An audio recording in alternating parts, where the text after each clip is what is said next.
Welcome back. We move now to culture. For hundreds of years, artists have used nudity and the human body to express ideas, feelings and even to make political statements.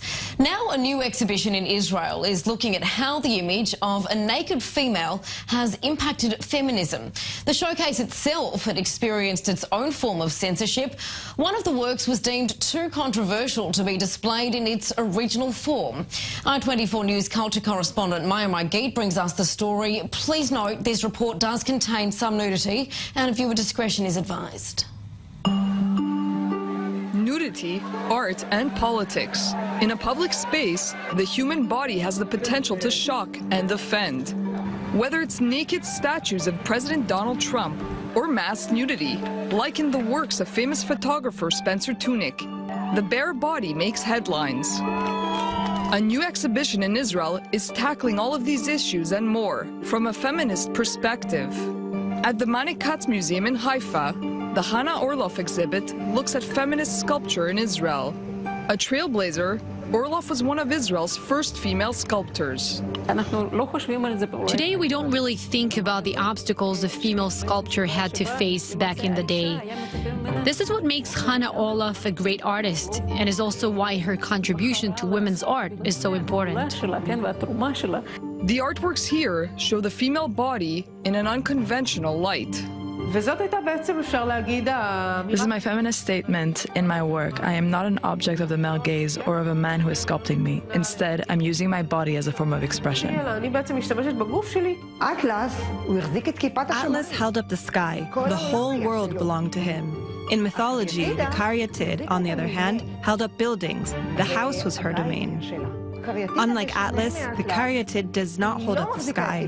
The world does not belong to her. She's in the house and locked inside. Others chose a more direct approach to represent a woman's experience.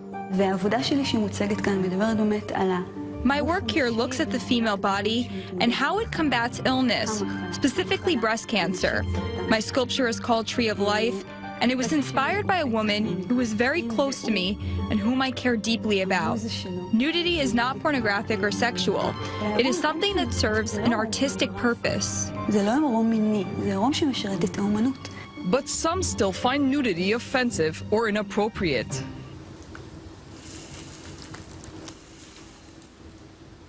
Sometimes the authorities get involved, and censorship becomes an issue. Take Miri Regev, Israel's culture minister. She recently threatened to defund the country's top culture festival over performances with full frontal nudity. In Israel, the art world is reluctant to talk about her.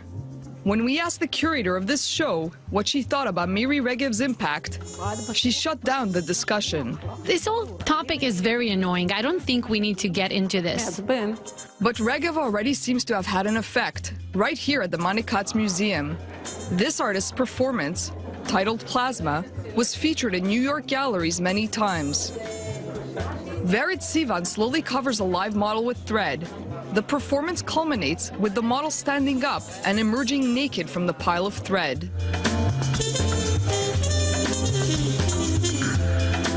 But in Israel, the performer remained clothed. In previous performances, all was laid bare. Verit Sivan told us she was surprised when the museum refused to allow full nudity. She says it was the first time in years her live model had to wear clothes. In this case, the censorship had nothing directly to do with Regev. But government action isn't always necessary. It appears some in the art world are already following the minister's lead.